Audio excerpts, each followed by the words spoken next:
Hey everybody, welcome to Icons Consulting. Lately we've been doing a lot of consulting projects for fitness related industries.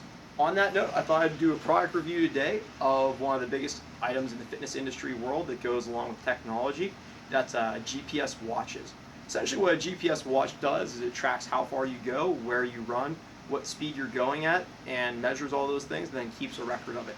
Today we're going to be working with the Nike Sports Plus watch. It's a very simple watch, very cool idea, is exactly what I said. Fits your wrist pretty good. I liked how it felt when it was on my wrist. The thing that I didn't like is if you had a large wrist, I don't know that you could fit this watch around your wrist.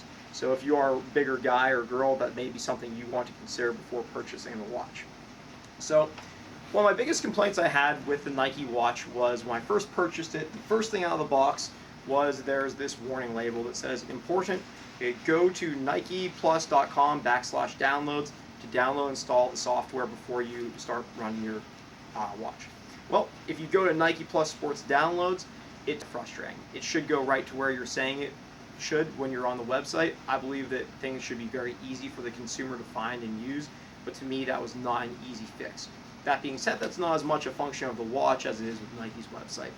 So some quick things that are kind of cool about the watch. When you get the watch out, it looks like a regular watch, but you can flip this down and this will actually plug into your computer with the computer cord, so you can upload times and things of that nature. One of the things I was most impressed with the watch is we took it out for a test run and took it to the track. I had one of my friends, Tom, go for a run. We did 2 laps, one on the inside lap of the track and then one on the outside lap. The inside lap of the track is naturally shorter than the outside lap, and that was exactly what I expected to see. The differences in the measurement, if you go on the middle lane of the track, it should be 0.25 miles. If you're on the inside lap, you should be a little less. If you're on the outside lap, a little more.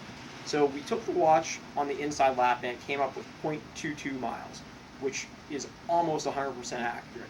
Then we went to the outside lap of the watch, outside lap of the track, and it came up at 0.28 miles. To me, this is a distance of a few feet as far as how far apart you are on the track. And I was very impressed that the Nike watch was able to differentiate between the two. The watch is fairly easy to use once you have it set up. However, there really isn't a great instruction manual, so it's going to be a lot of you figuring out how to use the watch itself. At $200, it's a questionable item as to whether you want to buy it or not. For those people who are big on running on the road rather than the track and don't know how far they're going, a great item for your fitness inventory that you might want to pick up. As far as a cool tech item, I like it. On a 1 to 10 scale, I'd probably give it a 7.5 out of 10, maybe a 7, depending on what you're looking at and what you're hoping to watch. That's the other thing that comes with the watch is a Nike Plus Run. It goes in your shoe, and this is designed for indoor running in the track. Now, personally, I don't like the Nike Plus Run that much because you need to have a Nike shoe, or you need to cut a hole in your shoe to fit the device in, which to me doesn't make a lot of sense. So overall, for $200, a pretty good device, pretty cool. You're not going to be able to use it in your car. We tried to test out mileage in a car, and once you hit about 20 miles an hour, the watch doesn't really function that well. It makes me also think that if you're on a bike going down a hill, not going to work that well for you. So it's a Nike Plus Run watch. Don't try and measure distances in the car. Don't try and measure rollerblading or biking, but for running, it's a pretty good deal.